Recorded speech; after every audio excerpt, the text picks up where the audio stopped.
exciting Major Indoor Soccer League. New York Arrows Soccer on WPIX is brought to you by Budweiser. For all you do, this Bud's for you.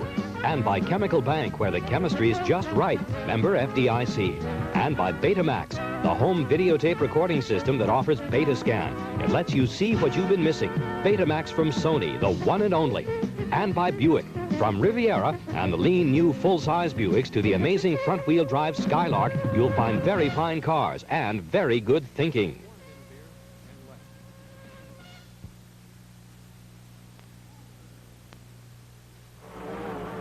From the Uniondale Coliseum in Nassau County, up out on Long Island, tonight it's the New York Arrows, defending champions of the Major Indoor Soccer League, hosting an expansion team in this league, the St. Louis Steamers. And Kyle, the Steamers have to get on track. They haven't been playing well on the road, but they sure have been drawing crowds at home. They've been doing a great job of crowds. 19,100 a couple of weeks ago, setting, of course, a new league record. Turned away 2,000 or 3,000 more. And in the last 6 games, they're 3-3. They start out the year 1-6, are playing a lot better as of late. Unfortunately for them, the Arrows are undefeated here at Nassau Coliseum. They're playing ever so well. But one thing about the New York team is they just let up a lot of shots. They let up a lot of goals. They don't have a very good defensive team. They just score more goals than anybody else. And so that's one area that the Arrows are going to have to improve on if they want to try and retain their MISL crown that they had last year. So the St. Louis Steamers have a few injuries, but talking to several players before the game, they think they can beat this New York Arrows team. Well, this is national telecast being seen also commercially in New York and in St. Louis. And what you're going to see tonight are the New York Arrows. They score a lot of goals, but as Kyle said, they give up a lot of goals. One of the keys is the St. Louis Steamers have to tee off and shoot a lot tonight. We're going to return for all this MISL action when we return to Nassau Coliseum right after this.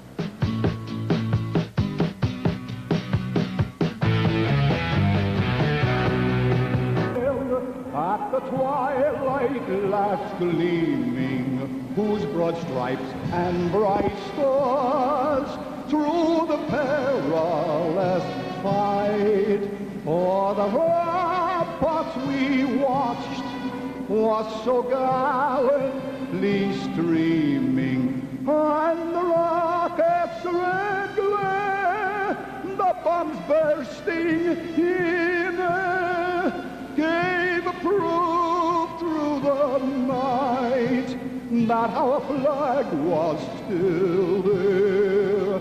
Oh, say does that star-spangled banner yet wave for the land of the free and the home of the brave?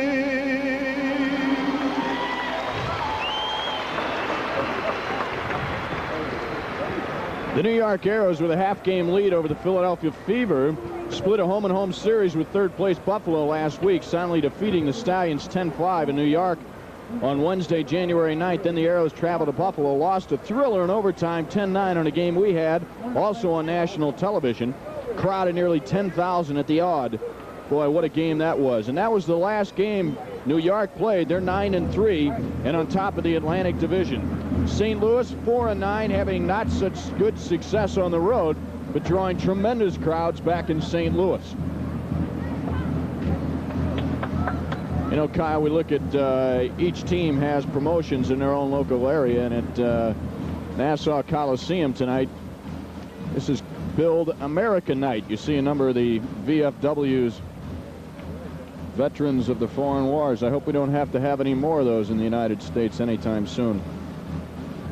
No, but it's always nice to see the red, white, and blue, and we hate to see situations like Iran and Afghanistan, but it's great to see the American people respond and develop a little bit more of the national fervor that has been so much of our history in this country. Well, the MISL season is not even one half over yet. Steve Jungle staking his claim for a second regular season MVP award. He's playing a grueling 3 games in only 5 nights, and Jungle scored 10 goals, added 5 assists, in aiding the Arrows to victories in 2 of those games. You're going to look at 2 of the more important players in the indoor game, and that's the 2 keepers. The 2 keepers in tonight's game. You see the St. Louis goalkeeper.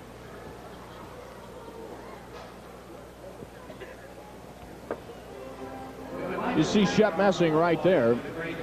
Turin, the St. Louis goaltender, certainly has his work cut out for him tonight. And Shep Messing, who's been playing spectacular in goal for the New York Arrows. Messing, who played exceptionally well in Buffalo last week, Kyle. Well, you know, Terry, Shep has set records this year already for, or I should say he leads the league in the number of saves, the number of goals allowed, the number of shots faced. So obviously New York, with a record of 9-3, they're allowing a lot of shots on goal, a lot of goals, but they're just outscoring opponents, as we said at the top of the show. Another interesting aspect of this is an interleague rivalry. St. Louis being from the Central Division, the Arrows representing the Atlantic Division, and this year the Central Division leads that series 15 games to 14. So even though the Arrows would seem to be the overwhelming favorite, you can never tell when interleague rivalries like this are being played. Well, the series between these two, the Arrows defeated Steamers 7-5 on December 23rd for a crowd of 12,137 in St. Louis. It was Segoda's first hat trick of the season, so watch him, number 20 tonight, Broncos Segoda. Play starts, as you see, Steamers in their visiting uniforms in the nice blue trim. Steamers will be moving right to left. New York Arrows home team in their beautiful blue and red jerseys. Arrows in control. That's Steve Jungle. Jungle shot right on, and immediately the Arrows are pressuring St. Louis. Steamers cleared out of their own end. There's Danny Counts, assistant coach. Counts back to Bellinger. Bellinger in the race with Segoda. Number 20, Segoda for New York. Steamers gains control. This is St. Louis's Steve Petcher. Lays it up left wing. 13, Pesa. Pesa gives it in the midfield. Hands it away. That's Steve Jungle. Jungle for New York, right wing. Chilla's pass intercepted beautifully in the midfield. Dorico and Counts collide. Pesa, long run, put the ball way too far out in front of him. As a result, loses control down in the corner. Pesa's had some injuries this year, and this is the first time he had a groin injury and also a little hamstring. Apparently now he's on the ground holding his knee. Former All-American from Ulster Community College. You see him down on the ground right now. Pesa. He's a Dallas Tornado player. Big acquisition by Al Miller, former friend of yours, right, Tony? No, he's still a friend. He's just a former coach of mine. That was a big acquisition, though, Pesa, for him, wasn't it? Yes, it was. Cuenco on the free kick, hands it off left wing. Danny Counts for St. Louis, no score. We're at Nassau Coliseum in Uniondale, New York. That's on Long Island. It's about 45 minutes from the city when there's no traffic, and that is never. Pesa for St. Louis. Gives it inside. Counts moved one way. Pass went the other way. Loose ball. Dorico comes back. Tempo of the game so far, considerably much slower than what we saw the opening quarter last week from the Odd in Buffalo when those two teams just got right after each other. These guys trying to feel each other out a little bit. They've only played each other one other time. That was in St. Louis. Steamers lost that game 7-5. You see the contact with Segoda and Bellinger against the board. Pushing on the violation. Direct free kick for New York. Segoda, we might mention, is still second in the league in the number of penalty minutes, which, as we said in earlier shows, is unusual for a forward. He's had 2 6-goal games this year. This is Pesa for the Steamers. Look at Satevsky come back for New York. Satevsky gives it back to number 1, Messing. Messing, right wing, Chilla inside. That's Jungle across the midfield stripe, left wing. Damir Satevsky. Satevsky, Segoda tries to make the move. Bellinger all over him. Apparently, St. Louis marking one-on-one tonight. Jungle being marked by Petcher, and Bellinger marking Segoda, number 20 of New York. That's Bellinger with the ball. Hugh Craney goes to the ground. Craney played for this New York Arrows team last year. Damir Satevsky, nice pass inside. Segoda, left foot, shot, he scores. Broncos Segoda took an excellent pass inside, and Segoda got behind the defender, and the keeper never had a chance. Number 20, Broncos Segoda of New York.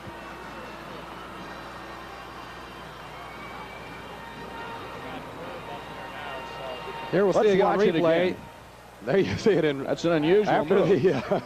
The ball was chipped in and played in front. You see that in the outdoor game quite often. Backspin being put on the initial chip and beating Bellinger, who really had pretty good position. Just Segota is a great finisher, and that's the reason that he is the second leading scorer in this Atlantic Division. So New York on top of St. Louis 1-0 early in the first quarter, 2 minutes 32 seconds into it. That's Segota's 29th goal, which ties him with Jungle for the leadership for goals in the Atlantic Division. And we should really relate that, just how impressive that really is. Here's Julie V, number 10 for New York. He's battling down low, rebound out front. Boy, Luis Alberto had a great shot for New York, and Turin got down as you right down in the field with the players. Julie V. V loses control. Look at that pass. Tibor Molnar, ball's loose out front. Molnar shot blocked. Great action right in front of the goal mouth. This is Molnar's shot, rebound, hit the top of the crossbar. Strenitzer. Inside, look at New York, apply the pressure. Finally, Carl Rose. Another former member of the New York Arrows, number 2 for St. Louis, Carl Rose. Turin gives it away in the midfield, Strenitzer. Right wing pass. There's Luis Alberto. You see Turin get the foot on it. There's a save by Paul Turin. Strenitzer down on the ground. Danny counts. Luis Alberto, number 8 for New York, comes away with the ball. That's Molnar. Ty Keogh. This is Counts. Counts to Pesa. Pesa in the midfield. Pesa settles, lays it out, left wing. This is Danny Counts. Counts, assistant coach. Played in Philadelphia last year, uses the boards well, sends it off the boards, nobody home. Ty Keogh for St. Louis. Steamers trailing 1-0, 10 minutes, 55 seconds remaining in this, the first quarter. Keogh comes back. Ty Keogh has been out for a couple of games. Keogh still has a little muscle strain at the insert of his thigh muscle, which is extremely difficult to isolate and to get well because you just can't ever stop walking or running. So first game that he's, I guess, played in the last 4, and I guess Coach Pat McBride just felt he wanted to see what he could do with it, even though it's going to give him a lot of pain tonight for sure. There's Keogh. He steps in front of Tibor Molnar. Molnar gives it back. Strenitzer.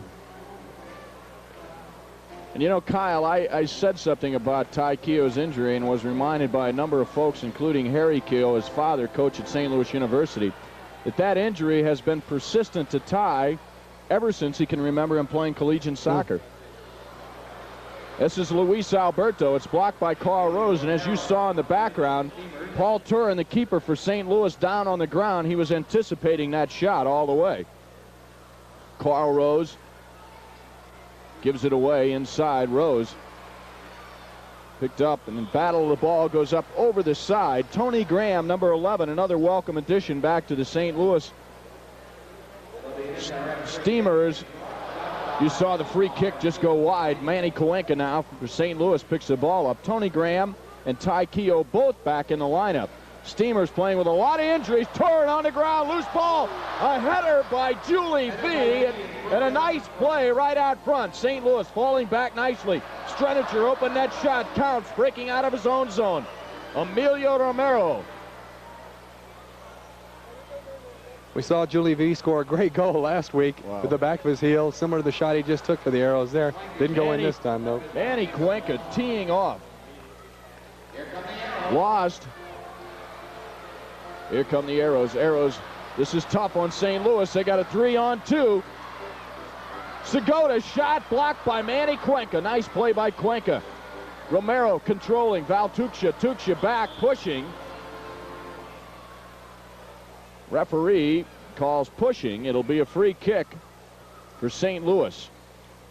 Had a chance to visit with some of the referees who are up here from the National Soccer Coaches Convention in Philadelphia going on right now, and they wanted to make sure that we let our listeners know anyone that ever wants to referee, just contact your local United States Soccer Federation official, because with the tremendous boom in soccer growth, that's one of the areas that we really lack numbers in, and that's referees. So if you have any desire, get out and help young people learn about soccer through refereeing. There's a breakaway. Satevsky. Turin comes way out of goal. I'm surprised at the abuse that some of these referees take in the indoor game. They don't have a 800 number to call.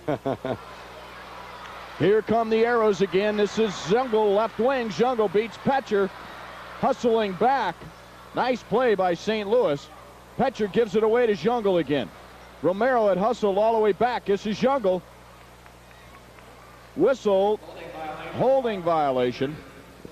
Called on Steve Petcher. Petcher trying to cut the ball back, and Zungel just standing right there. There's a good defensive play. This guy right here, Hugh Craney, who just laid the pass on a left wing, can really play the indoor game. It's a great acquisition for the St. Louis club. Look at Petcher. He beats Zungel to the ball. That's what you have to do. Shep Messing, goalkeeper. We have an interview with Messing and Danny Counts at halftime. Stick around. 4 15-minute quarters. 7:40 remaining in the first quarter. Arrows on top of the Steamers, 1-0. Satevsky gives it right wing. Segota tries to run over Bellinger. That's one thing about Segota. The ball's, if you're between he and the ball, he will go right over you to get to the ball. St. Louis has a break. This is Danny Counts. Counts on a half volley, fakes the shot. Now using the boards, and Tony Graham just couldn't get there. Boy, great opportunity right there, and here come the Arrows. This is where they're dangerous. Look at Segota on the run. Bellinger hustling back. Torrens save.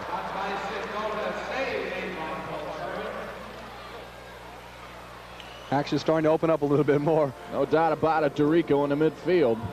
St. Louis with a 3-on-2 fast break if they can move down quickly. Here they are again, and another great play by Satevsky. The referee helps St. Louis out a bit. Finally, Counts settles. They're not able to capitalize, Kyle, on their 3-on-2 break, St. Louis. No, and we should mention that when the ball hits the referee tonight, our referee is Hans Schwenk, number 14.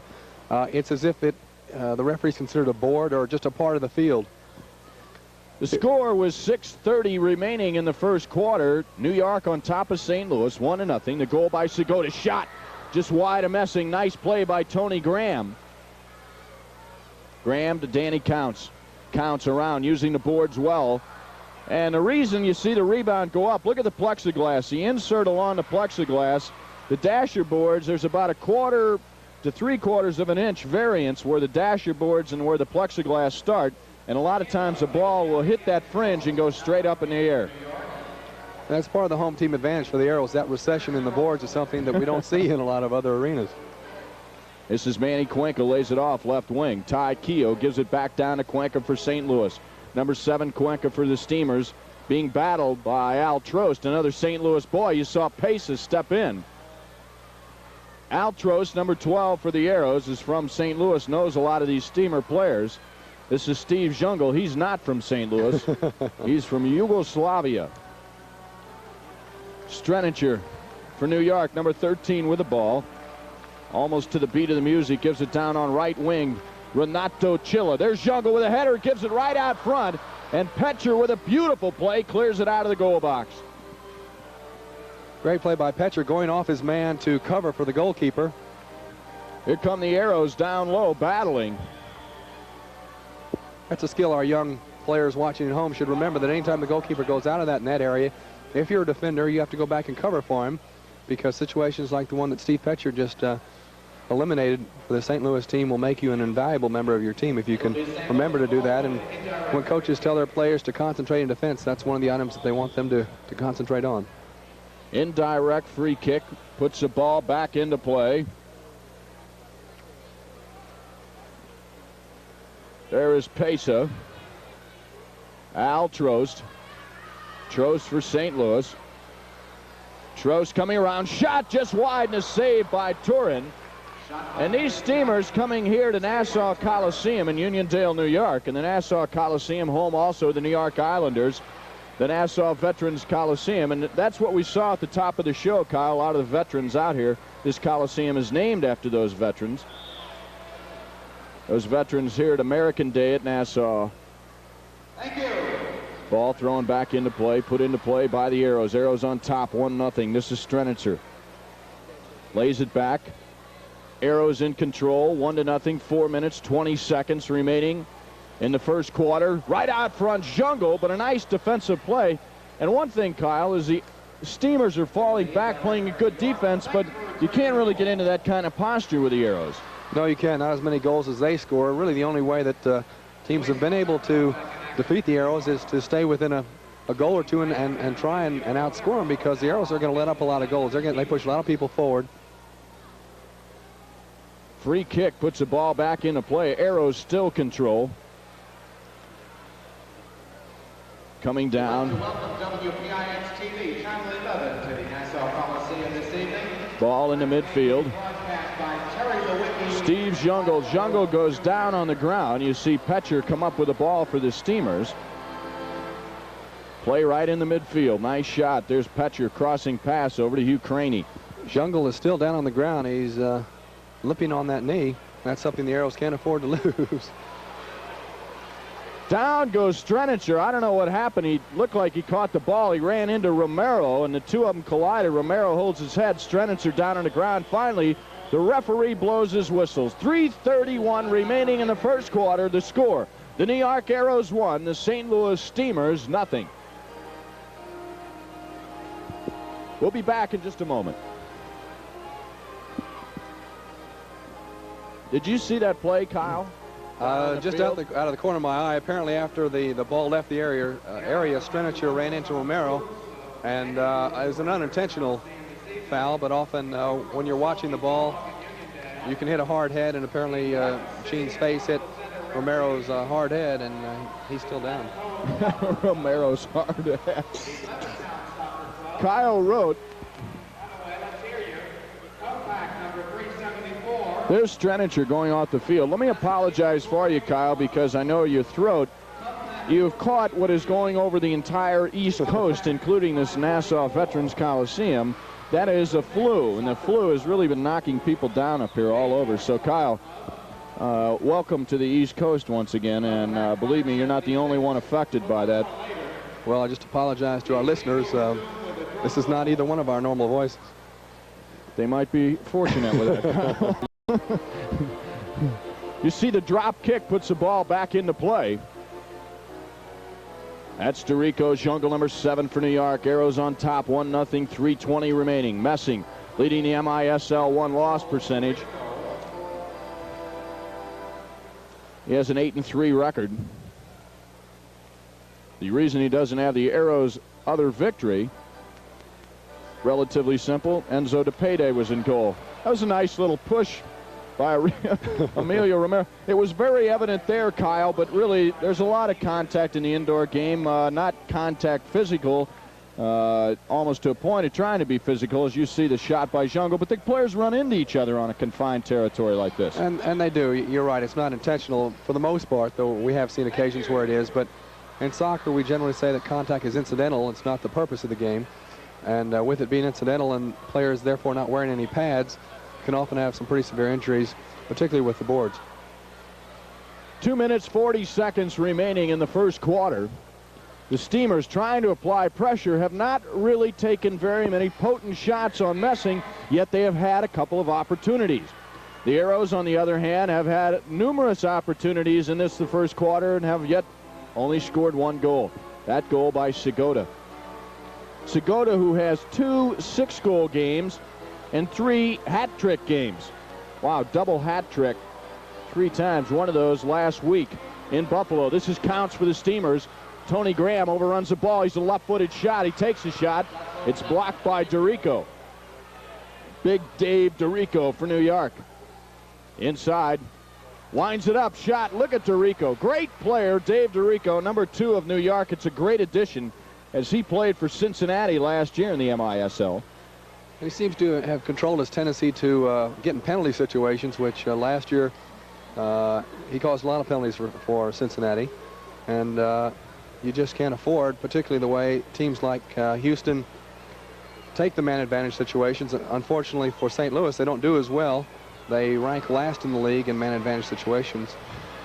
There's Manny Cuenca down low. Cuenca gave it off the board. There was a shot a minute ago on your screens, folks, when you saw Ty Keogh, number 10, dribbling the ball, and he never once looked down at the ball as it was at his feet the whole time.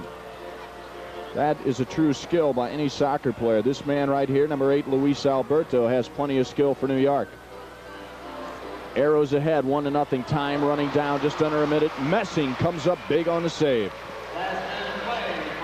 Under a minute remaining as you look at Luis Alberto for New York. Alberto lays it left wing. Petcher intercepts a pass intended for Jungle. Petcher doing a nice job. Now Jungle moves out. Wide open shot. What a shot by Jungle. He gets his own rebound. Tuksha for New York gives it to Luis Alberto. There's Dorico again. Look at Dorico. He's got a great left foot. There it is off the boards. Nobody out front. Finally, Ukraine. Val Tuksha takes the shot. Jungle. Dorico fakes the left foot. Time running down. 20 seconds remaining. Dorico goes to the ground. He's in the corner. He's all right. Luis Alberto battling at the midfield. Craney back for St. Louis. 10 seconds remaining. Dorico just brings the ball back. Long pass by Tibor Molnar, intercepted. Play right out in the midfield. Manny Cuenco settle it as the clock runs down. You'll hear the horn. We've played one full quarter here at the Nassau Veterans Coliseum. The score, the New York Arrows 1, the St. Louis Steamers nothing.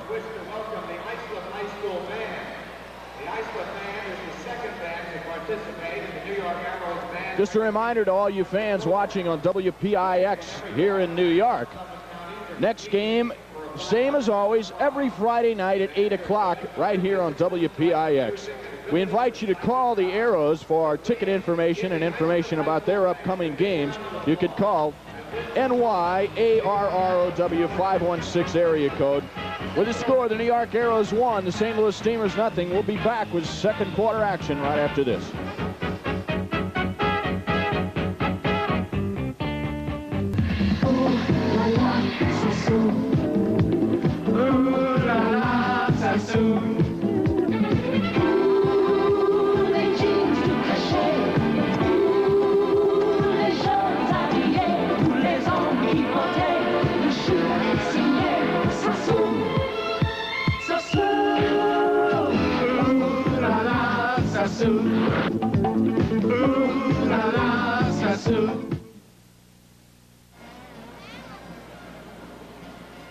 And again, I would like to offer this apology that this is the Nassau Veterans Memorial Coliseum, and the reason we want to extend that is because there are plenty of veterans on hand tonight. This is their night here at their Coliseum in Long Island in Uniondale.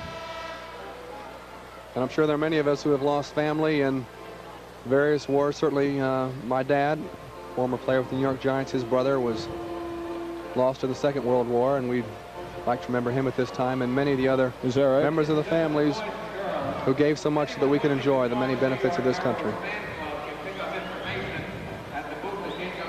This is a great facility in Uniondale, and the Islanders have had great success here, and the Arrows are certainly building for themselves, Kyle, a great following. The youngsters and the youth groups out here in Long Island are really amazing, and those groups, you know, are starting to pay off as the Arrows built a facility right next to here, a permanent indoor facility.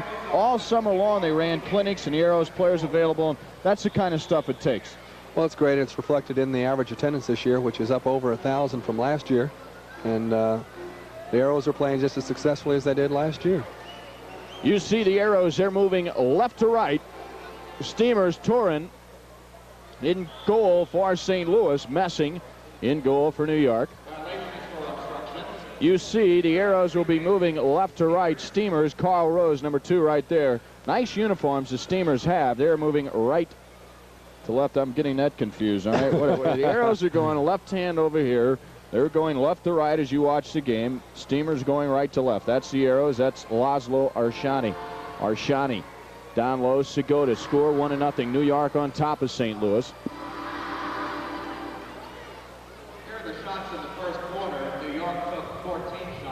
We've got 2 players that are on this New York Arrow team that defected from Hungary. Julie V, who's on the field, and Laszlo Arshani, who's also on the field. There you see him stealing the ball.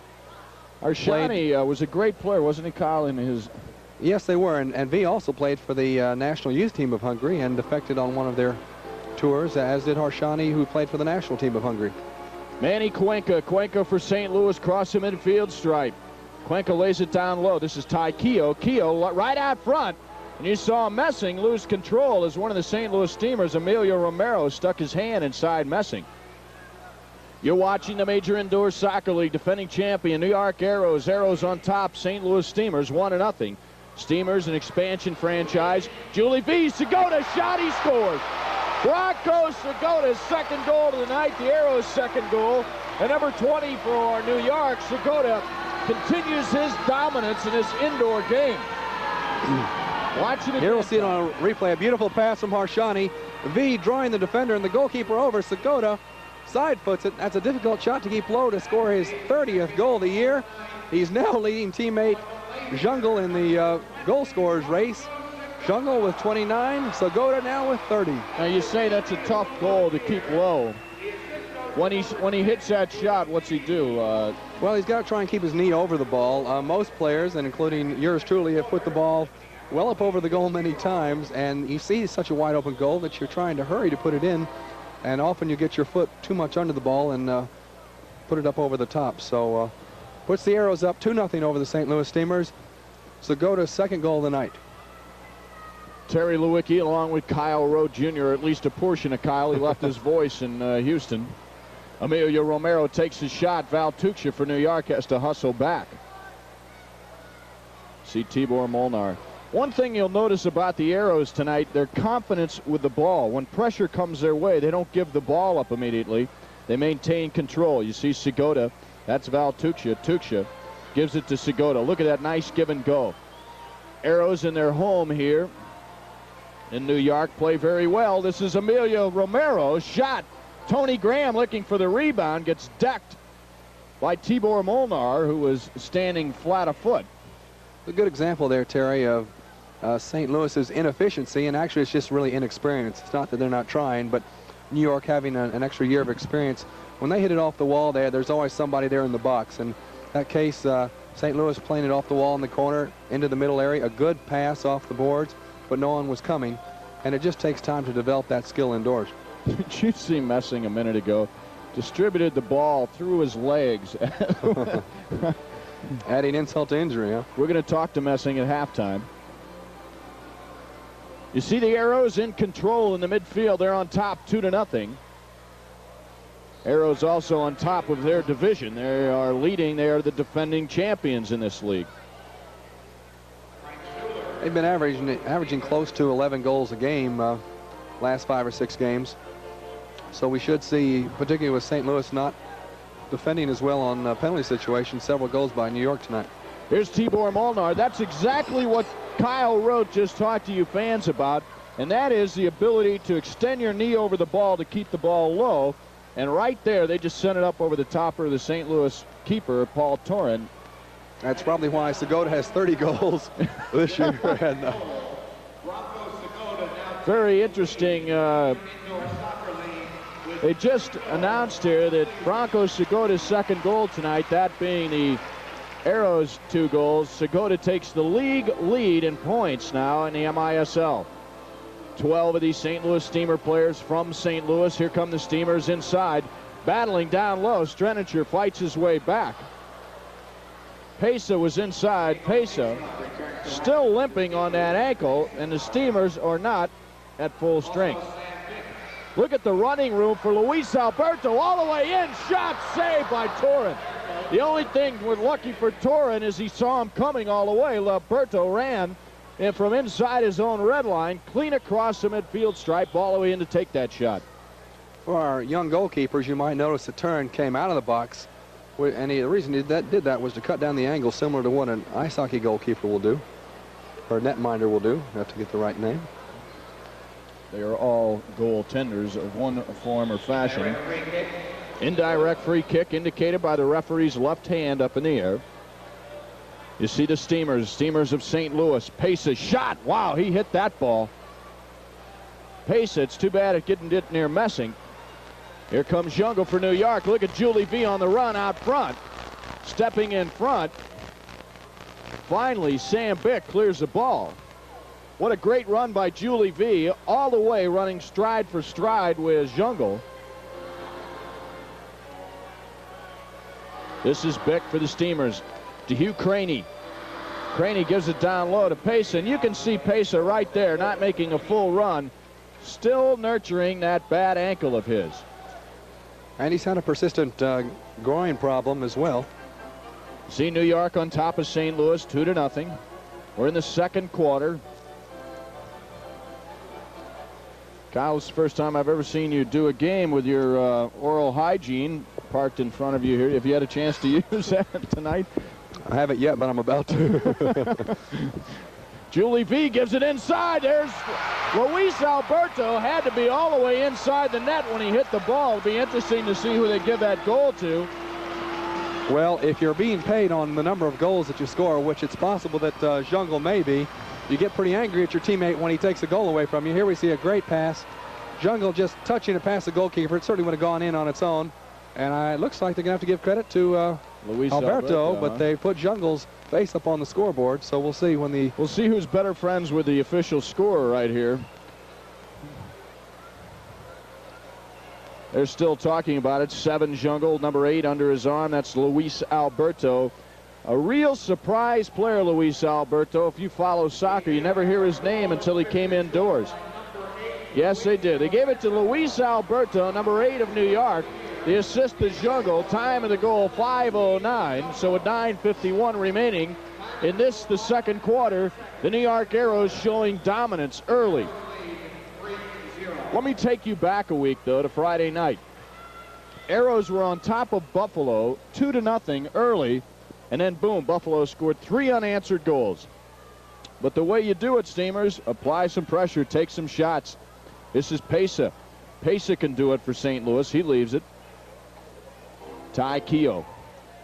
Keogh gives it away inside. Al Trost, St. Louis boy, playing for New York. Interestingly enough, St. Louis has not had any problems getting shots the last 3 games they've been in. As New York's on the attack again, they had 78 shots, 80 and 85 shots in the last 3 games. But as we've seen here tonight, a lot of it is the quality of shooting, and that just comes with experience. It's not that the St. Louis players are bad players by any means, but because they've got some great players. But indoors, it's just such a different game that you have to change some of your instincts if you've been an outdoor player, which most of the St. Louis players have been. Kyle, you made a point last week. I finally saw the game on tape, and that was that the Arrows last year took an equal number of shots that they are this year, even though more players have scored. The difference is that this year they're defensively not giving as many shots to the opposition as they did last year. No, they're still giving up a lot of goals, but compared with last year, defensively they've made some changes, getting players like Julie V and Harshani in. The quality means that defensively they're going to be able to play a lot better. Use your oral hygienic spray there. Would you please, Kyle? Your voice is going quickly. We might not even have you in the second half. Shot off the boards. You see Messing. There's a chance right out front. Finally, Trost for New York has to clear it. That's 7 Jungle. Gives it back. Renato Chilla lays it left wing pass to Dave DeRico. The Arrows crossing into their own zone. This is Steve Jungle.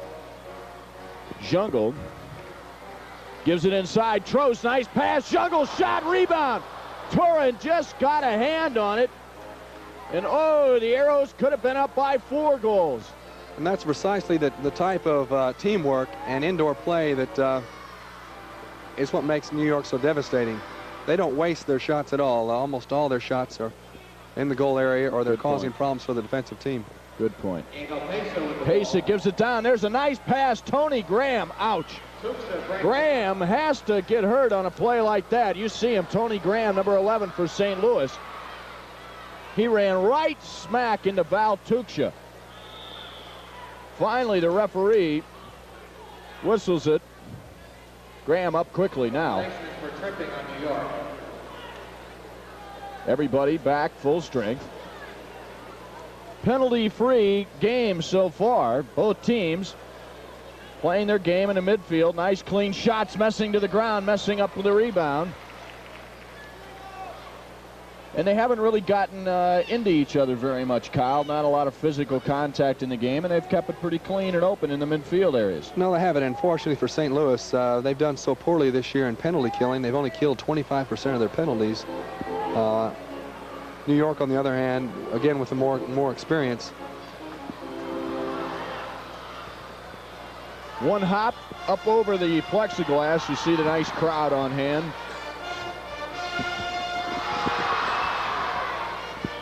Ball leaving the playing field, right back into the playing surface. Free kick is awarded.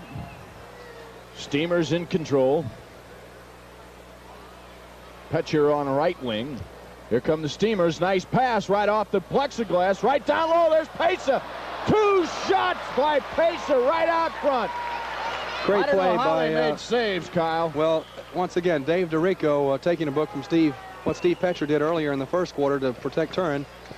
DeRico, as Messing came out, goes into the goal, and Pesa with 2 point-blank shots has them both knocked down by defenders. Val Tuchia with the left foot. New York in control in the midfield area. Look at Jungle. Look at the ball control from Jungle. What a brilliant player he is for New York. Segota gives it right back. Jungle runs over Petcher. Petcher grabs hold of him, takes it to the ground. This is Schuler for the Steamers. Schuler left foot off the boards. Tuchia for New York steps in and intercepts the pass. Now look at the defender. Val Tuchia comes all the way into the offensive play. Still there. Tuchia now has to hustle back as St. Louis. Now look how far the defender's up. Here's a chance. Pesa running out. Look at Messing. Diving save by Shep Messing.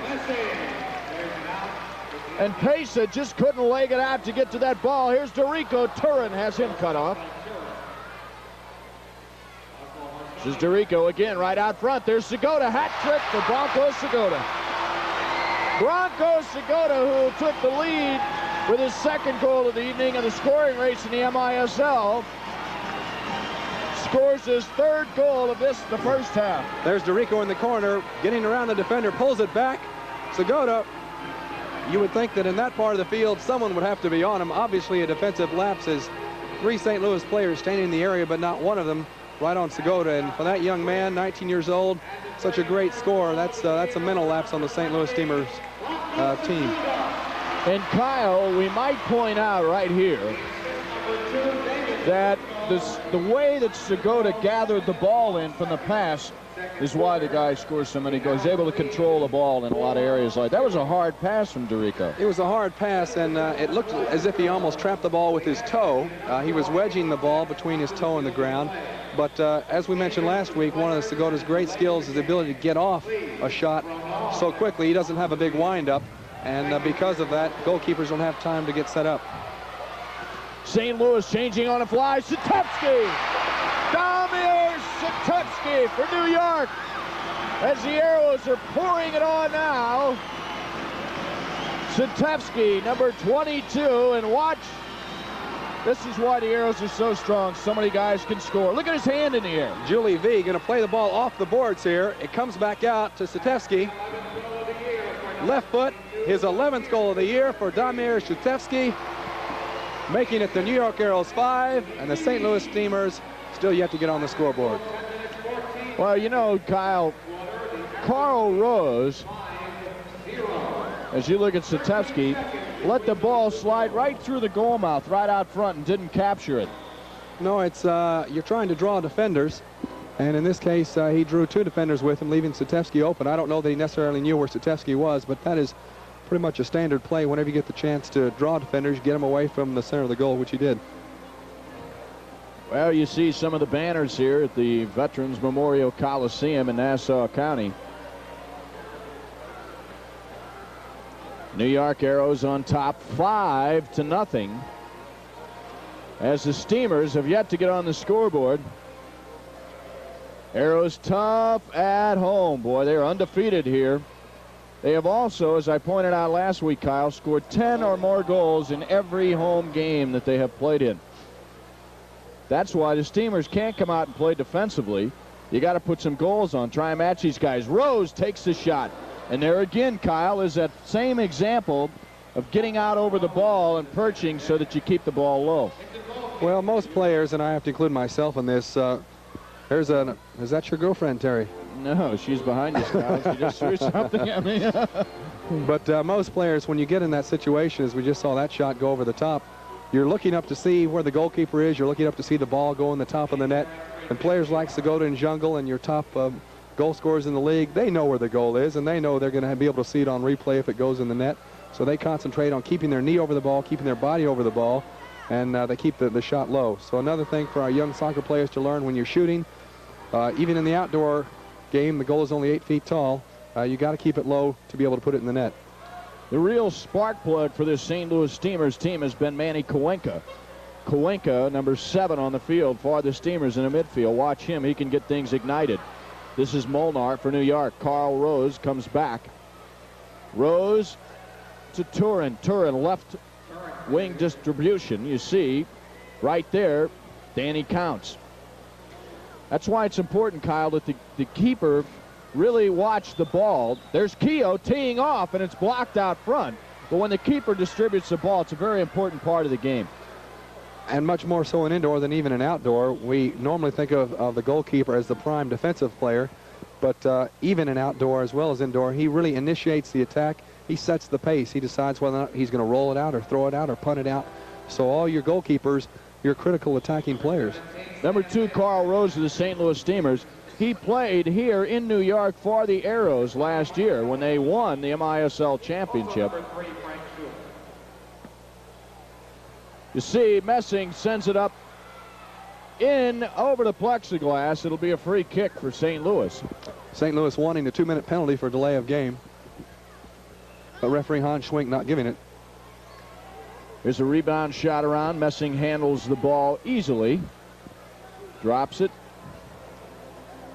You'll meet 2 of the MISL players as you look at the score. New York on top of St. Louis 5-0. 2 of the fine players playing tonight.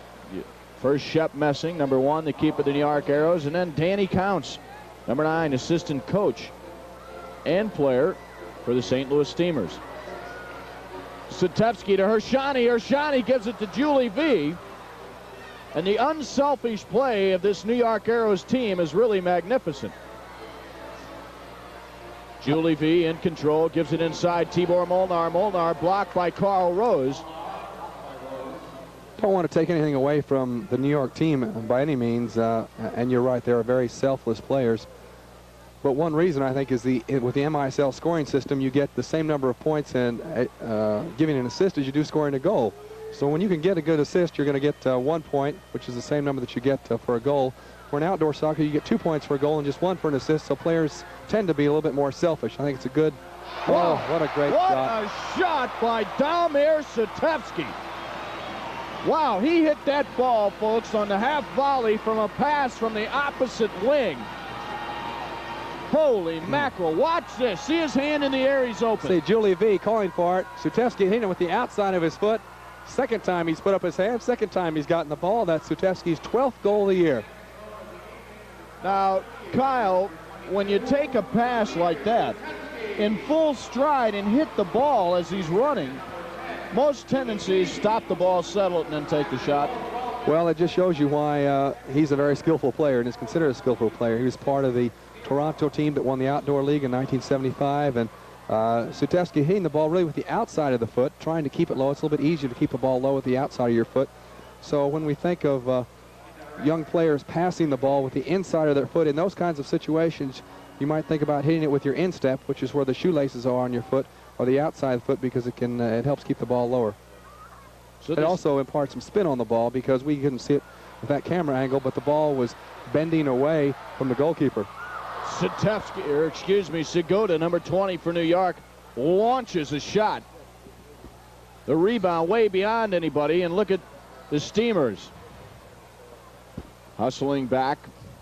Messing lays it out.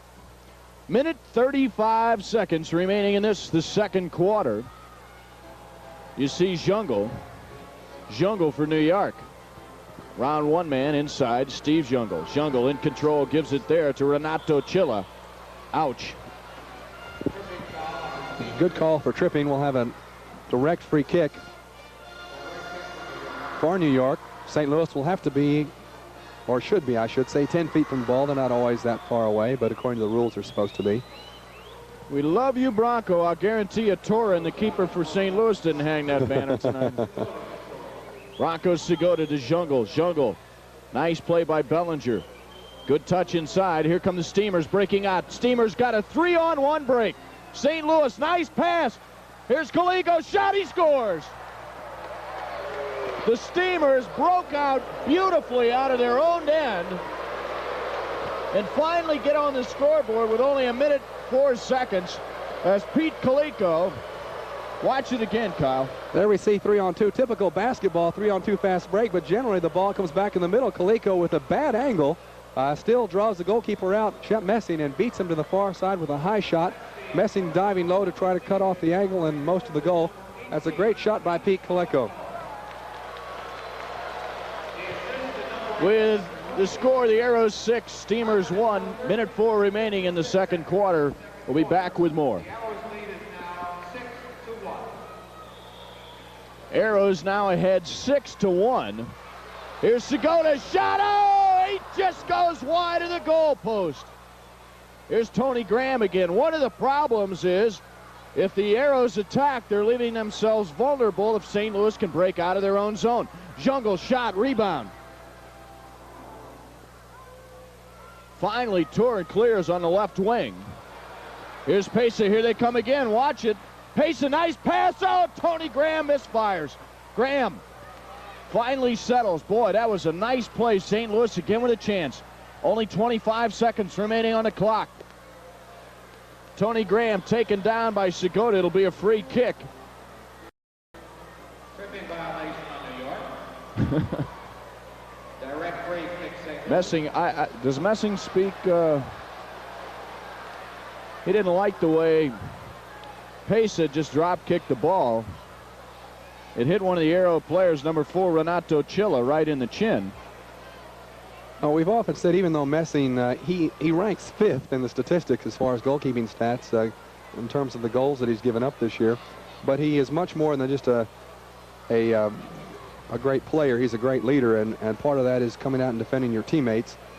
Messing last year set all sorts of records for goalkeeper penalty minutes, and it looks like he's on his way. And he asked me tonight why you said that. Well, he did. It's in the record books. What can I say?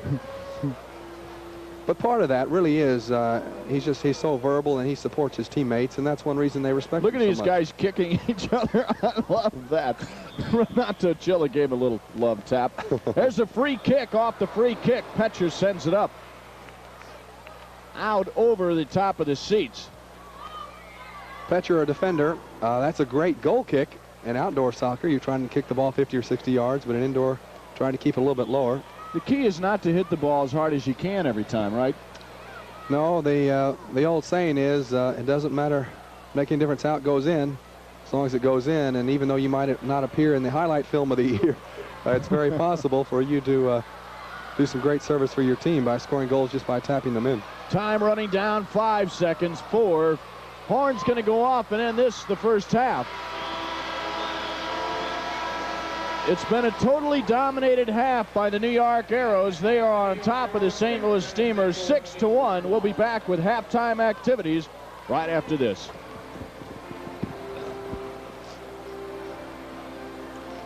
The New York Arrows would like to wish a very happy birthday to Reed and Yeah. Corey Kleinman. And I know who that defender is, and I think that he could cut down the player on the ball, then I'll anticipate a pass. The St. Louis Steamers missed having Brian in their halftime locker room situation where maybe they could have learned a little bit more how to play in an arena this size. New York with the ball over to DeRico. Passes for Jungle. Bad pass. How's your voice? You coming back strong on us, Kyle? Did you get a little halftime activity there? A little brief halftime respite. I hope I can last. If we go in overtime, Terry, I'll be in trouble. Terry Lewicki along with Kyle Rote Jr. Loose ball out front. Holy mackerel. Turin, who lost control. Or excuse me, there's been a change in the goaltending down there. Segota came out, and it was Robeson. Bob Robeson, who just came in for St. Louis. And I just noticed that, Kyle. But look, he mishandles the ball first play. Well, you're always worried initially in the start of a half. Anytime you bring in a new goalkeeper, you notice that many teams often will take the first half kickoff or the second half kickoff, particularly when they have a new goalkeeper, play the ball immediately straight back to the goalkeeper so he can make his first save a pretty easy one, get a feel of what the ball is like and feel that he gets into the game. Unfortunately, Robeson didn't have the chance, and his first time he had to handle a hard shot, and it popped up, and Segota, as he often does, taking advantage of any situation he can get, scoring his 4th goal of the night, which will be his 32nd of the year. Wow, can that guy play? Broncos Segota, number 20 for New York. Sitevsky, number 22, tried to get it off on the left wing. Arrows in control, 7-1. St. Louis with a 3-on-2. Petcher shot right out front. Messing, great save. Shep Messing. Emilio Romero standing right out front for St. Louis. Couldn't put the ball by Shep Messing. That's a good sign for St. Louis, taking advantage of that situation. Here they go again. If Jungle doesn't get back, it's 3-on-2 again. Well, again, as these teams break out in their own end, you see right out in front, this is Pesa. Undoubtedly, Coach Pat McBride for St. Louis said just tee off on Messing. The only way we're going to score is with shots. That's Molnar. Robeson in for St. Louis. They're just making that announcement. We caught it early because Robeson mishandled the ball. I didn't even see him get a warm-up, Kyle. That's bad. No, he didn't. And as we said, as you were getting back over here after you finished your interview, I was mentioning that a lot of times teams will just pass the ball right back to the goalkeeper to give him a quick, easy save so that he gets a feel of the ball. And Robeson's first attempt was with a hard shot. How about Brian Trottier coming on at halftime, a great New York Islanders player. Believe me, he is a great player. Expressing his interest in this indoor game. A lot of similarities between the indoor soccer game and hockey. Same configuration, shot just goes wide to the left. It's a hockey configuration with an artificial surface put down on top of it. And for those people that do follow hockey, you'll notice that the Russian teams play hockey in the off-season, and that's one thing that a lot of the NHL teams are starting to do with their players. I don't know if Trottier has played hockey before, but anytime you watch the Russian hockey players, they can use their feet so very well, and that comes from having played soccer. In the off-season? Right. That's very interesting. They might be playing by themselves over there in those big arenas. As you look at Damir Sitevsky, number 22. That's Dave DeRico, number 2 for New York. Arrows moving right to left. They're in the bright blue and red uniforms. That's their colors. And the Steamers, neat colors on the Steamers. It's almost a magenta blue with a white top. What is a magenta blue? Well, glad you asked that, Kyle. Yeah, we'll I felt intimidated by that word, so I thought I would ask. It's like a 3-syllable word. I don't really know it. You can tell I haven't done my Reader's Digest 20 days to more word power. And I'm going to have to start. DeRico directing traffic for New York. Telling Tuksha to move left. There's a shot, rebound off the board. Big play right out front. Here you see the Steamers coming out. Again, it has been a penalty-free game, Kyle, and that's important to the Steamers because they not only do not play well on the power play, they do not kill the penalties off very well. No, and with a 6-goal margin that the Arrows currently possess, penalties would not add anything to them at all. I'm going to look up in our record book and see what the record is for the lowest number of penalties in a game and see if we might be approaching that. You see Jungle, referee, indicating free kick. There's a shot right off, blocked by Bellinger. Well, the least penalties for 2 teams was set last year by Cleveland and Houston. That was a total of 2.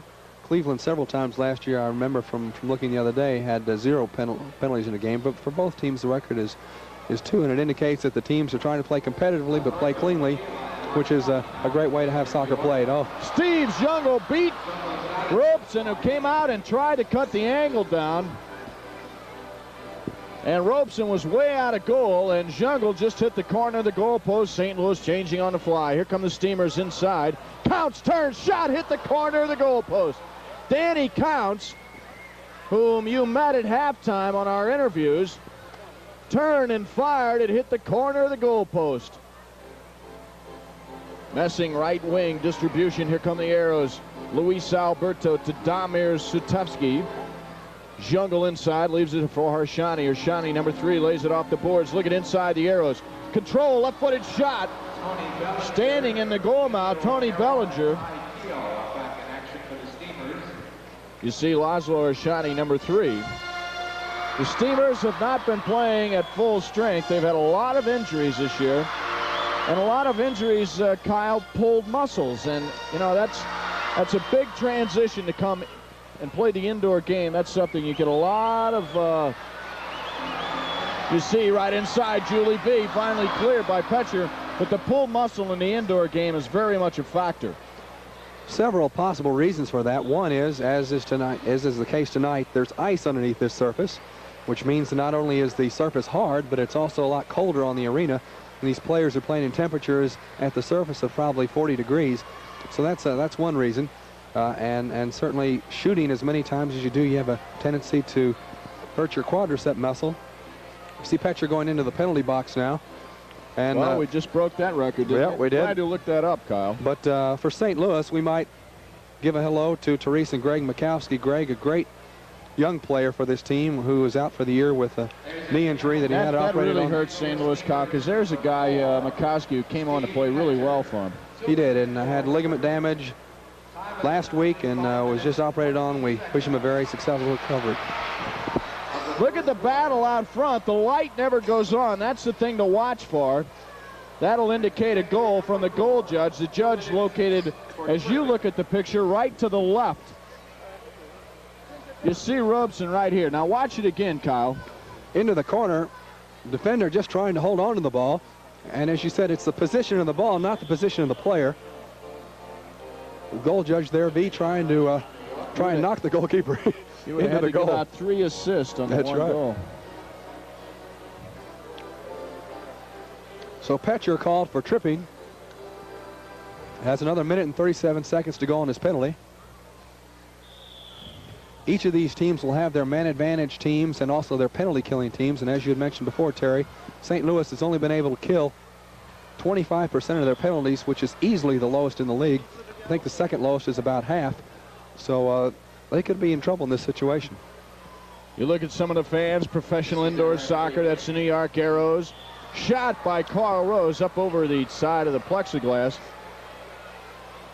You know, you might also mention about pulled muscles, Kyle, to go back to that for a second.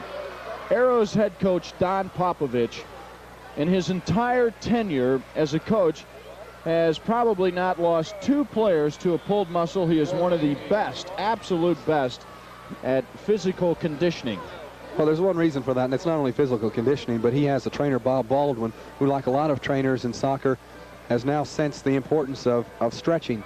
And all the Arrows players go through a routine of 20 to 25 minutes a day to stretch out the muscles before they do anything. And it's a pretty new concept of soccer. Now, we're even seeing the soccer players now take ballet lessons in the off-season, again, in the interest of trying to make them... in college. I hope you Right? don't think that's a... No. I flunked it. On the power play, the Arrows for another minute. Power play. The Arrows are devastating on the power play. The penalty is to Petcher, number 4 of St. Louis. He's in the box for another 40 seconds. Hershani, this is Jungle inside. Nice play. Arrows playing 5-on-4. Boxing up.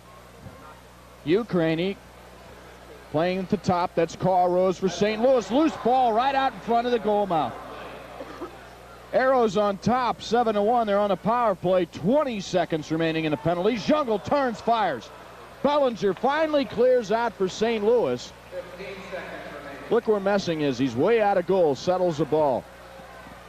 9 seconds remaining in the penalty. This is Julie V. Pass, Hershani, shot, he scores. Power play goal to Laszlo Arshani with just 2 seconds remaining on the penalty to Steve Petcher. There you see him, Harshani, on the replay. The ball will go to V in the corner. Here's the pass to V, unmarked. Harshani moves back to the middle, number 3. Takes the shot. The New York Arrows that have scored on 43% of their man advantage situations increase that percentage. St. Louis that allows goals on over 75% of the penalties called against them will increase that percentage. And the New York Arrows take an 8-1 lead. Well, the Arrows are really dominant in the game tonight, but they're always dominant here at home. They're undefeated at home. They are not only undefeated, but they have scored, as I said, over 10 goals in every game that they've played in. here at Nassau Coliseum.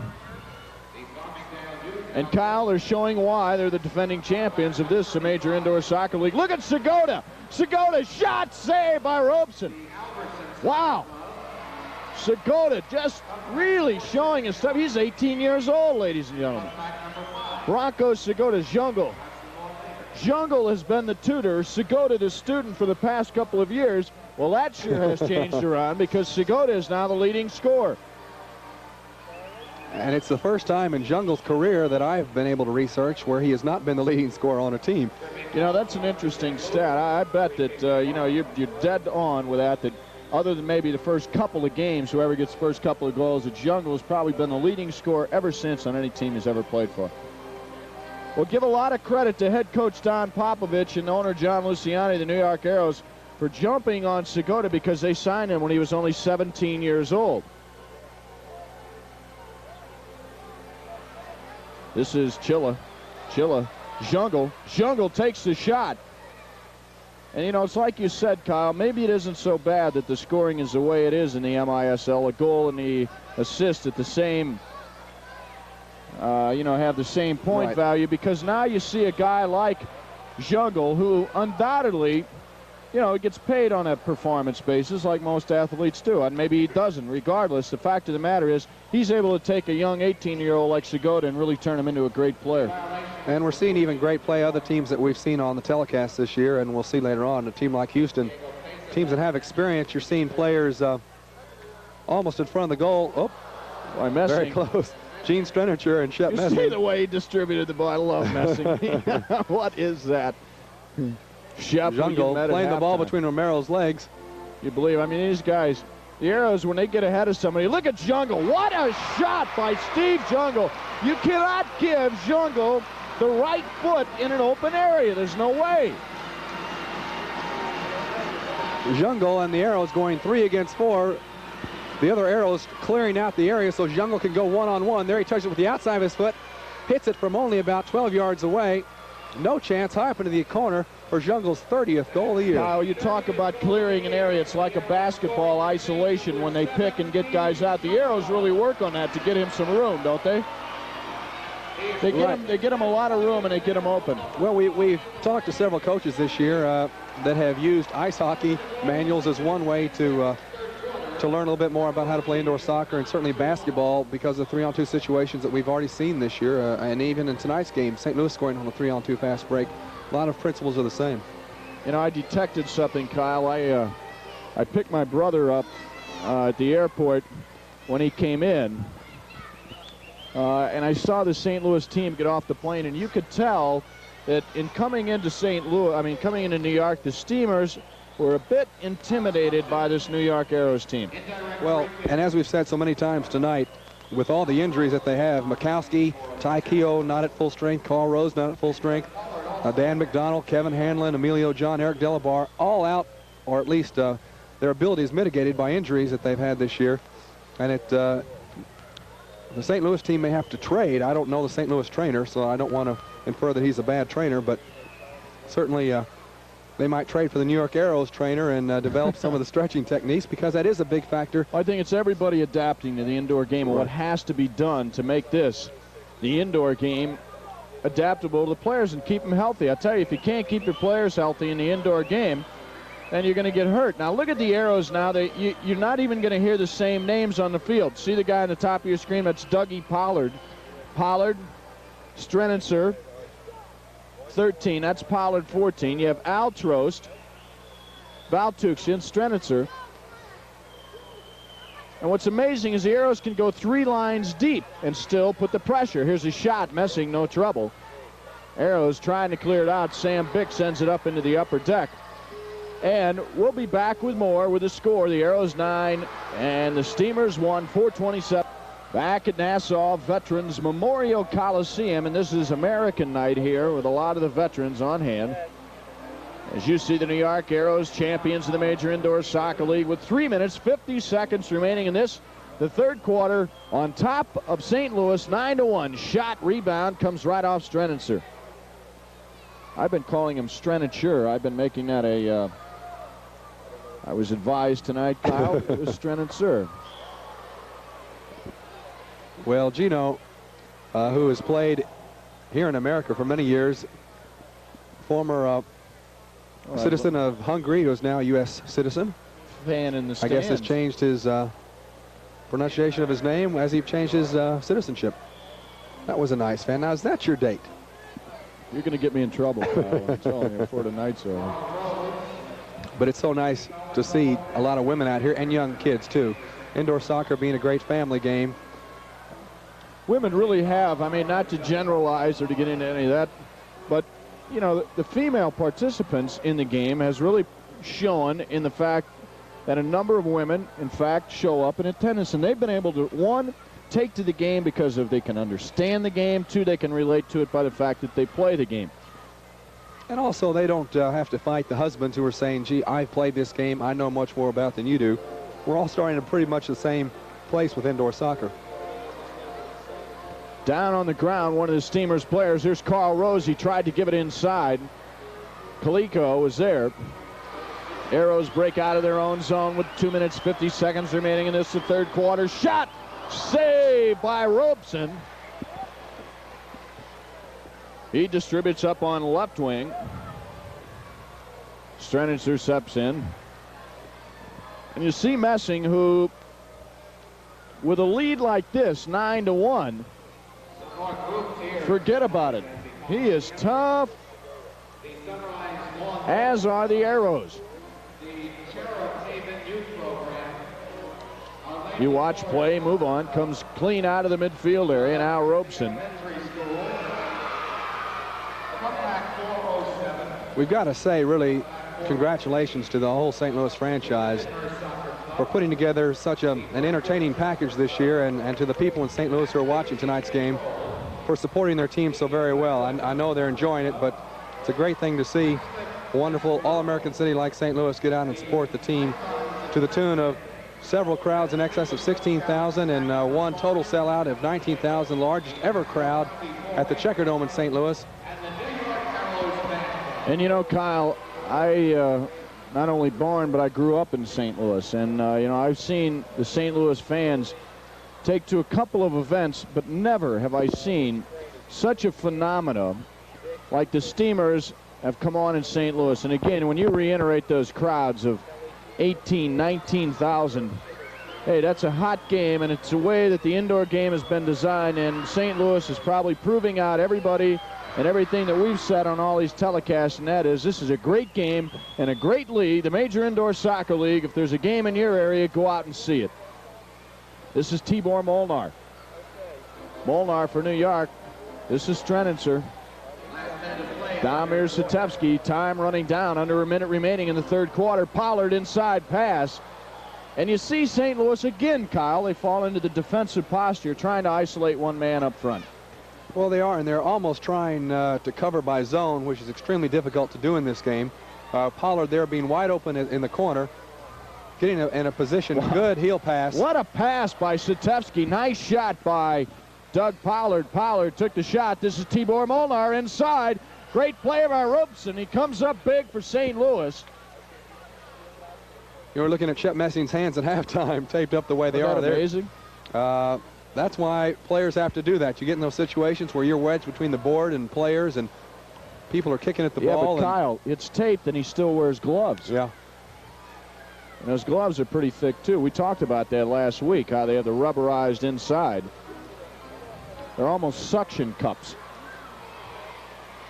Well, with all the injuries that we've seen to the hands of goalkeepers this year, just off the top of my head, Keith Van Aaron of Wichita, Gary Allison just came off another injury, and it's extremely difficult. It's a hazardous profession. I wouldn't want to write the insurance for the goalkeepers in this league. That's the end of the third quarter. The New York Arrows on top of the St. Louis Steamers, 9-1. NHL. Back at the Nassau Veterans Memorial Coliseum. You look at a good portion of the activity going on here tonight. There's some upcoming games around the MISL here at Nassau Coliseum. The Arrows play on Wednesday night against the Hartford Hellions. The Steamers also play on Wednesday, January 23rd in the Checkerdome in St. Louis against the Buffalo Stallions. As you look at Pat McBride and his St. Louis Steamers.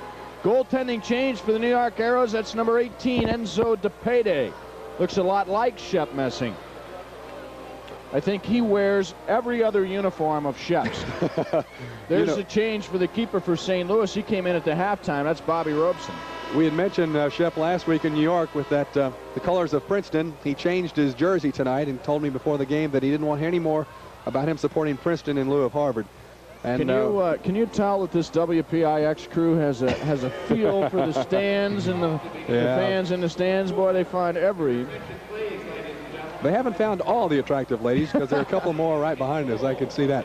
We might mention that Shep Messing leaving the game after 3 quarters, allowing only 1 goal. That's going to lower his goals against average, which currently leaves him at 5.96 average goals per game, and that's going to throw him way down. And if the Arrows continue to dominate this game and go on to win, that'll push his record to 9-3 while he's in the nets, which will give him a 75% winning percentage. You know, Kyle, there was some question as you watch the Arrows. They're moving left to right. The Steamers in a light blue with a white top. There was some question last year as to whether it was just a form of favoritism when they named Shep Messing the most valuable player and named him #1 keeper in the MISL. He was the MVP in the playoffs, but the #1 keeper on the All-Star team. There's Keogh, a shot to Payday save. Loose ball out front. But I tell you, Shep Messing is absolutely the premier goalkeeper in the Indoor Soccer League because of his mobility on the line. Well, I would not at all argue with his MVP last year in the playoffs, but I normally think of goalkeeper awards as being for the whole defense, and for that reason, I would have voted for Paul Hammond, who led the league last year in goals against average. Of course, he's a teammate of mine, so that has something to do with it too.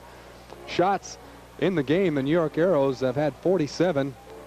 Steamers only 23, and the Steamers, who in the last 3 games have averaged about 80 shots a game, are well under their recent average anyway. And you know, that just reiterates what you just said about the whole defense. Is the fact that when the defense plays well, the keeper plays well, and that's what New York has done so well so far. They're ahead 9-1. The Arrows, defending champions of the MISL, and DePede goes to the ground. St. Louis coming on strong in the 4th quarter.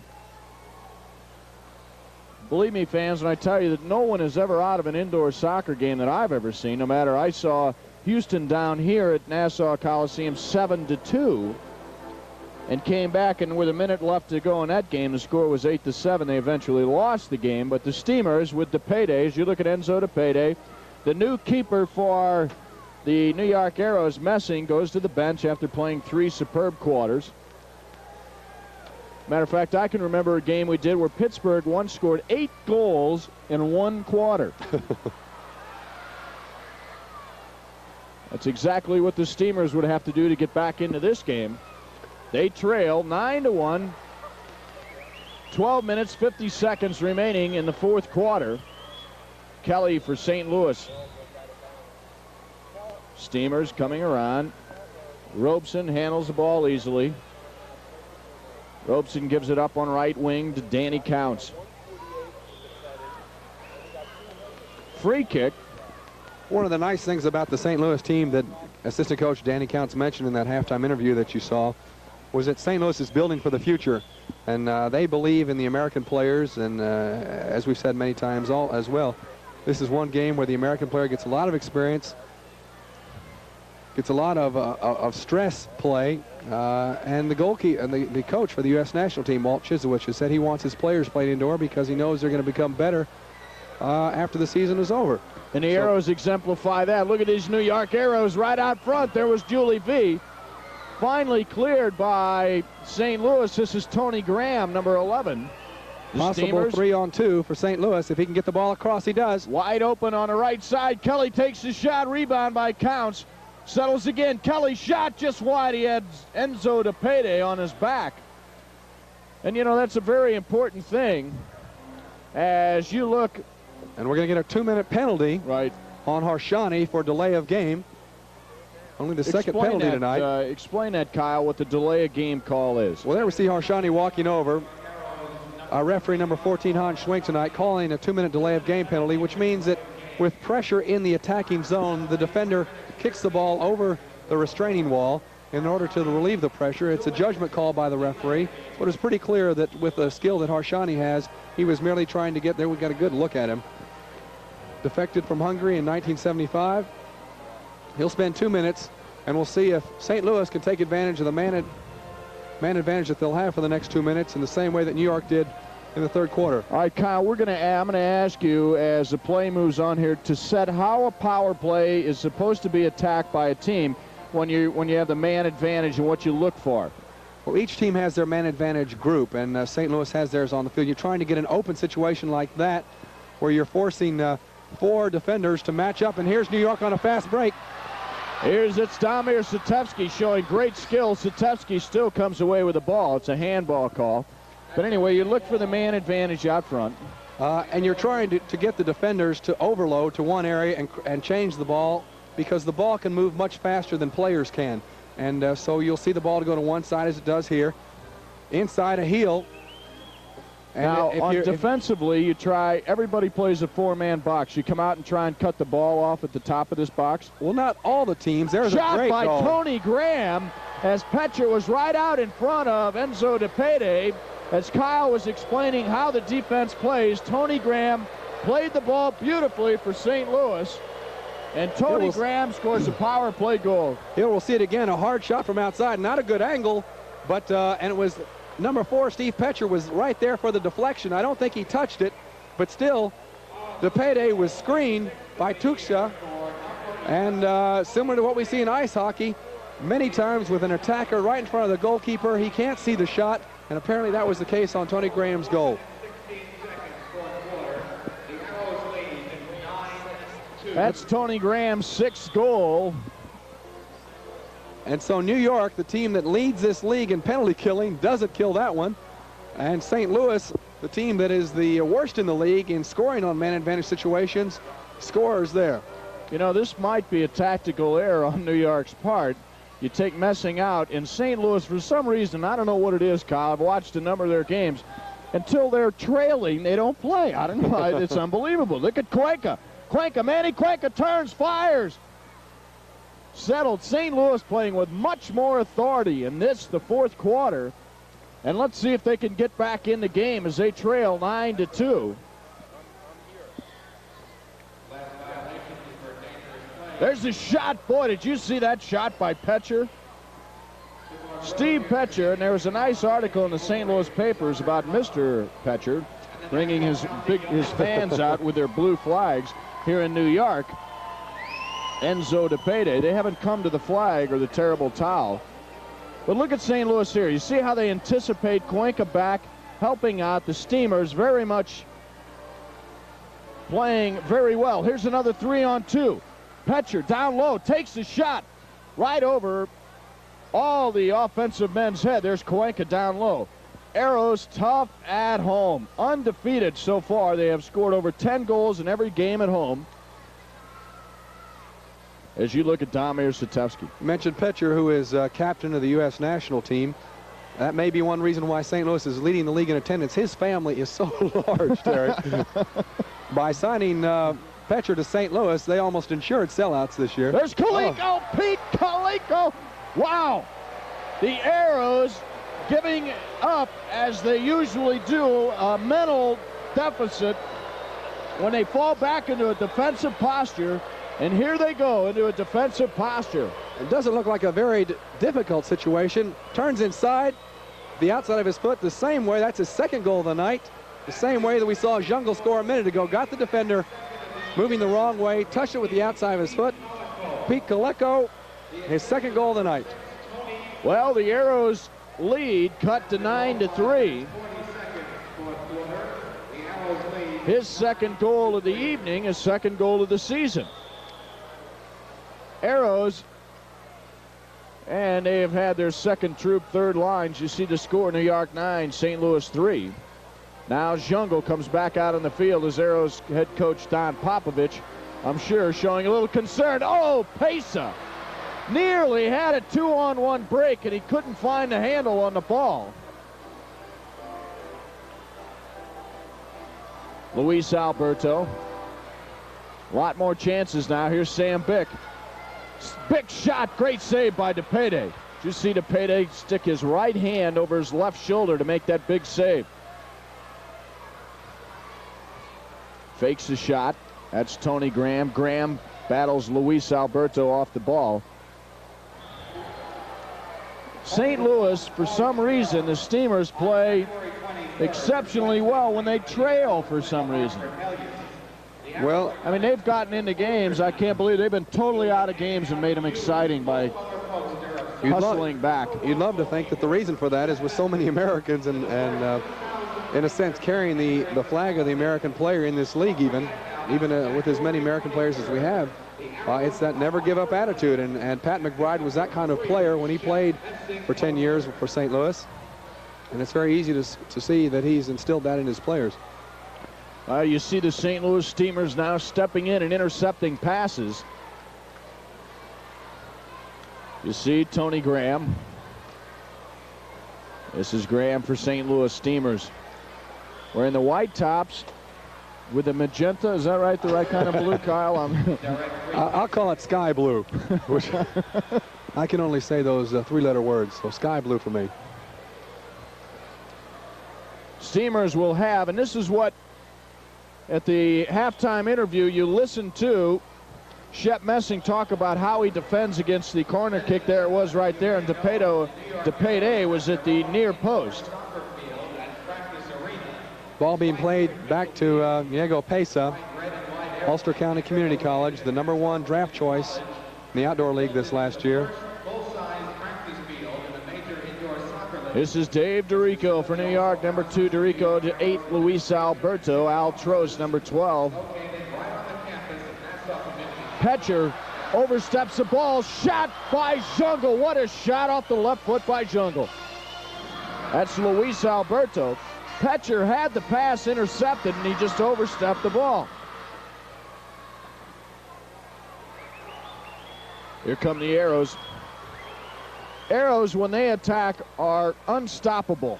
When they fall back and play defense, they tend to go into a lapse a lot of time. They are definitely an offensive-orientated team.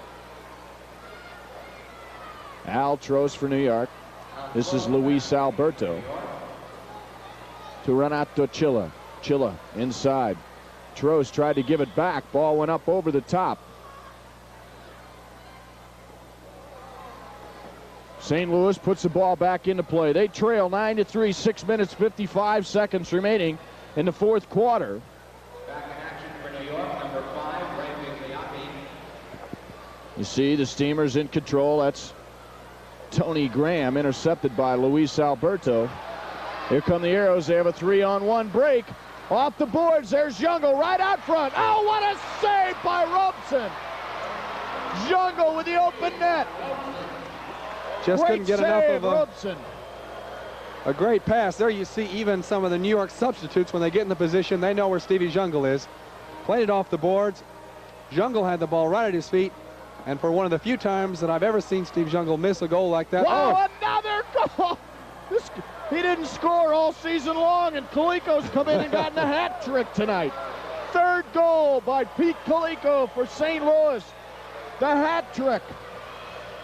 Watch it again, Kyle, and he's hit it at nearly impossible angles every time. It's almost the same place that he scored his first goal, into the upper corner, and he's towing the ball. He's really not winding up, and when you tow the ball, you don't really know where it's going to go. At least you can't, as a defender, you can't predict where it's going to go. And from that distance, only 5 yards away, the goalkeeper really has no time to react to the shot. Third goal of the year, third goal of the night, brings St. Louis closer and closer, and this is the fourth quarter, with 6 minutes and 15 seconds remaining. Well, they scored 3 unanswered goals, and New York has just put their #1 attacking team back on the field. Play in the midfield area. You see now New York taking a little more concern about what's going on the playing field. Messing went out at the end of the third quarter. He allowed only 1 goal. Enzo DePede, who a lot of times has the unfortunate position as the backup, as you look at Enzo, backup keeper coming in. When one, you're either up by a lot of goals, or two, you're down by a lot of goals. Or an injury forces messing out. Here come the Steamers again. This is Ty Keogh. Keogh's got Kelly on the run. Keogh's shot partially blocked by Laszlo Arshani. 3 unanswered goals by the St. Louis Steamers has brought them back to 9-4 as the Arrows showed total dominance early. This is Arshani. Tony Graham. New player for the New York Arrows, Vigliotti, who I believe played at South Carolina. Right. And having done a few clinics down in that part of the country, it's wonderful to see a representative from that area playing professional soccer. That's Julie V. V for New York. Time winding down as Julie V makes a move inside. Shot, save, Robeson got the right hand on it. Big save by Bobby Robeson for St. Louis. We remind our New York viewers, stay tuned for Action News immediately following tonight's game. There we can see the dotted line on the side where the ball is placed after it goes over the outside. There it is again, the dotted line. Get a free indirect kick from that point to put the ball back into play. Indirect meaning that the ball must touch another player before it goes in the goal. An assist was added, Kyle, on that last goal to Tony Bellinger, number 6 of St. Louis, on Coleco's goal. His third goal, Coleco of the game. Third goal of the season for Coleco. 4 minutes, 10 seconds remaining in the fourth quarter. Jogo goes one-on-one move. Nice play. Look at St. Louis. Boy, they're playing so much better in this fourth quarter, Kyle. They're turning, moving very well, and pressuring the ball up front. They're definitely into their offensive zone more in the fourth quarter than they were all other 3 quarters combined. There we saw Pesa called for a foul, kicking Arshani. That's something Pesa had not done in the first half.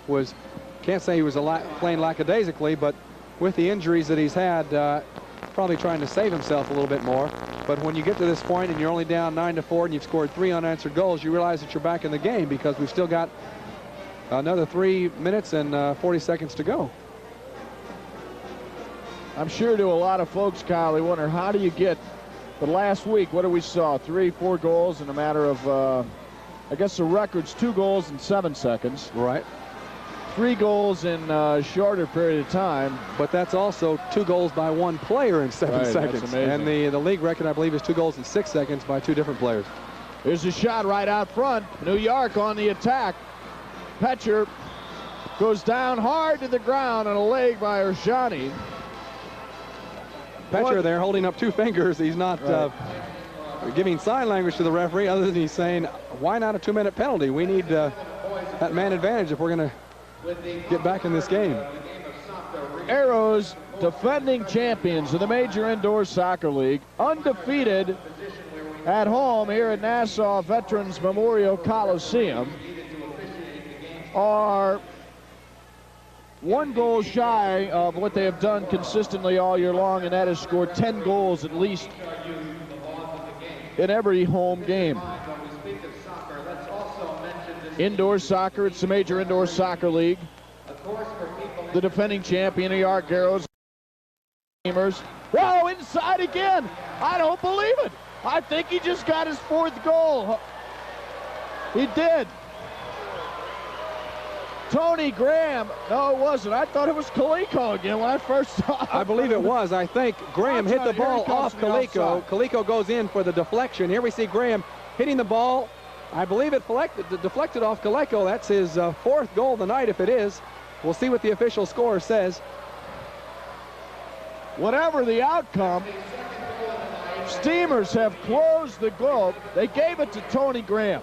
But I think Coleco hit that ball. We should show everyone that goal again, at least the scores. We'll be back in a moment with more MISL action. The score to New York Arrows 9, the St. Louis Steamers 5. If Coleco didn't get the goal and Tony Graham did, then we should talk, Kyle, at least to the official scores, because really that was Coleco's goal all the way. As Tony Graham hit the free kick, Coleco, at least it looked like it bounced off his chest. This is reminiscent of the classical Pittsburgh Steeler, Houston Oiler argument about the touchdown. We have the advantage of replay. They do not. Oh, here's Jungle. Jungle. Wow, what a play by Robeson. Robeson having to go out with his legs outside the area, because had he touched it with his hands, it would have been a direct free kick foul. Jungle being left all alone, giving St. Louis a man advantage. But if they can get the ball back to Jungle, if he is okay, New York on a 2-on-1 fast break. Jungle, he's got it. There's Jungle down low. Jungle takes a shot, fakes once, takes it again. There's Satevsky. And as Kyle was telling you, Jungle, when he went down, just stayed right where he was. I think he's still hurt. He's holding his knee, but for a player like Jungle, when you get a chance to score a goal, you go through the pain of an injury. The score, the New York Arrows 9, the St. Louis Steamers 5. We hope everyone's enjoying our major indoor soccer league action tonight. But I also hope they will accept my apology for the voice, and I'll get myself healthy for next week. You're hurting, Kyle. You're really hurting with the voice. I'm glad. I hate to say it, Kyle, but you know, for the past 2 weeks, I've been dying with those voices myself. Robeson, who unfortunately at the beginning of the second half really hadn't handled the ball and gave up an easy goal, and the Arrows then had a patent lead. But 4 unanswered goals by the Steamers has brought them back within 4 goals, 9-5. But time is running down. Shot! Damir Satevsky for New York just gets a hat trick. And you can only hold the Arrows so long. The defending champions have done it again, scored their 10th goal at home. St. Louis pushing up. They get in a 2-on-1. Satevsky, I thought he was going to make the pass across. The defender did not come to him. He beats Robeson to the far post, just inside. A great shot, kept it low. Satevsky, the hat trick. Damir Satevsky, who is one of the reasons that this indoor soccer New York Arrows, defending champions, are so potent, is because they are so deep with strength. And again, New York keeps that streak alive, showing just how potent they are. They have just scored their 10th goal of tonight's game, and they have scored 10 goals in every game that they have played here at Nassau Coliseum. Satevsky, who came into the game tonight as the league's 10th leading scorer, that will push him up, probably puts him the 6th leading scorer in the league now, I believe, something like that. Satevsky's 13th goal. So that means New York now has the top 1, 2, 6th, and 7th leading scorers. That's in like the Atlantic St. Louis's Division. home crowd. They have the 1, That's 2, right. 4. New York has the top scorers in there. Well, the Steamers are going to leave New York, return home. They play at the Checker Dome against Buffalo. A great team, Buffalo. Go out and see them at the Checker Dome on Wednesday night. Arrows are going to remain in town. They're going to play the Hartford Hellions at Nassau Coliseum on Wednesday night. You see now the Steamers pressuring. Here we go again. Luis Alberto, under a minute, 40 seconds remaining. Arrows on a breakaway, out front, Juggalo, he hit the crossbar again. They always like to give it, hey, these are unselfish players, these New York Arrows. Yes, they are. There we see the referee take something off the field that a fan had thrown on, and as a player, I know that it is so dangerous. You can lose a knee so quickly. So if you ever go to any of these games, please don't do what that fan did. Oh, what a great play out front. Finally pushed away by Tony Graham. And it looks like it might end this way, ladies and gentlemen. The New York Arrows have scored 10 goals tonight.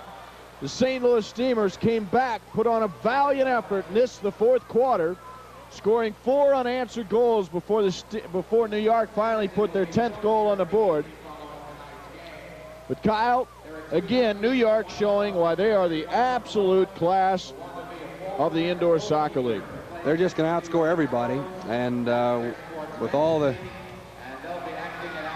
You know, they might give up a lot of goals, but they certainly score a lot of goals. But it also, that entertains the fans, too. That's part of the excitement of indoor soccer, is lots of shots, lots of goals, and the New York team that will become 6-0 tonight with this here at home at the Nassau Veterans Coliseum.